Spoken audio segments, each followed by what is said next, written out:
श्रीपार्वत्यष्टोत्तरशतनामावलिः। ॐ पार्वत्यै नमः। ॐ महादेव्यै नमः।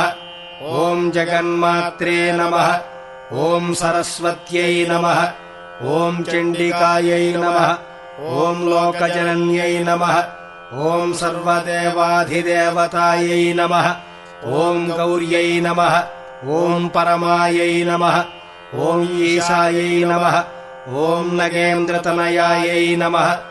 ॐ सत्यै नमः। ॐ ब्रह्मचारिण्यै नमः। ॐ शर्वाण्यै नमः। ॐ देवमात्रे नमः। ॐ त्रिलोचन्यै नमः। ॐ ब्रह्माण्यै नमः। ॐ वैष्णव्यै नमः। ॐ रौद्र्यै नमः। ॐ कालरात्र्यै नमः। ॐ तपस्विन्यै नमः। ॐ शिवदूत्यै नमः। ॐ विशालाक्ष्यै नमः। ॐ चामुण्डायै नमः। ॐ विष्णुसोदर्यै नमः। ॐ चित्कलायै नमः। ॐ चिन्मयाकारायै नमः। ॐ महिषासुरमर्दन्यै नमः।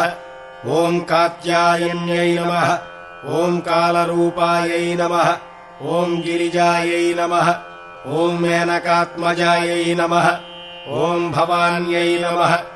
ॐ मातृकायै नमः। ॐ महागौर्यै नमः। ॐ रमायै नमः। ॐ रामायै नमः। ॐ शुचिस्मितायै नमः।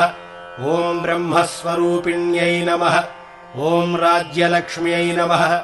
ॐ शिवप्रियायै नमः। ॐ नारायण्यै नमः। ॐ महाशक्त्यै नमः। ॐ नवोढायै नमः। ॐ भाग्यदायिन्यै नमः। ॐ अन्नपूर्णायै नमः। ॐ सदानन्दायै नमः। ॐ यौवनायै नमः। ॐ मोहिन्यै नमः। ॐ अज्ञानशुद्ध्यै नमः। ॐ ज्ञानगम्यायै नमः। ॐ नित्यायै नमः। ॐ नित्यस्वरूपिण्यै नमः। ॐ कमलायै नमः। ॐ कमलाकारायै नमः। ॐ रक्तवर्णायै नमः। ॐ कलानिधये नमः। ॐ मधुप्रियायै नमः।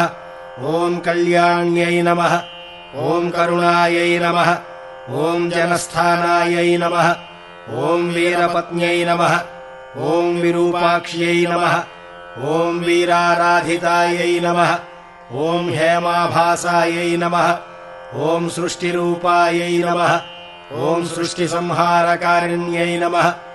ॐ रञ्जनायै नमः। ॐ यौवनाकारायै नमः। ॐ परमेशप्रियायै नमः। ॐ परायै नमः। ॐ पुष्पिण्यै नमः। ॐ पुष्पाकारायै नमः। ॐ पुरुषार्थप्रदायिन्यै नमः। ॐ महारूपायै नमः। ॐ महारौद्र्यै नमः। ॐ कामाक्ष्यै नमः। ॐ वामदेव्यै नमः। ॐ वरदायै नमः। ॐ भयनाशिन्यै नमः। ॐ वाग्देव्यै नमः। ॐ वचन्यै नमः। ॐ वाराह्यै नमः। ॐ विश्वतोषिण्यै नमः। ॐ वर्धनीयायै नमः। ॐ विशालाक्ष्यै नमः। ॐ कुलसम्पत्प्रदायिन्यै नमः। ॐ आर्तदुःखच्छेददक्षायै नमः। ॐ अम्बायै नमः। ॐ निखिलयोगिन्यै नमः। ॐ सदा पुरस्थायिन्यै नमः। ॐ तरोर्मूलतलङ्गतायै नमः। ॐ हरवाहसमायुक्तमुनिमोक्षपरायणायै नमः। ॐ धराधरभवायै नमः। ॐ मुक्तायै नमः। ॐ वरमन्त्रायै नमः। ॐ वरयन्त्रायै नमः। ॐ करप्रदायै नमः। ॐ कल्याण्यै नमः। ॐ वाग्भव्यै नमः। ॐ देव्यै नमः। ॐ क्लीङ्कारिण्यै नमः। ॐ संविदे नमः। ॐ ईश्वर्यै नमः। ॐ ह्रीङ्कारबीजायै नमः। ॐ शाम्भव्यै नमः। ॐ प्रणवात्मिकायै नमः। ॐ श्रीमहागौर्यै नमः।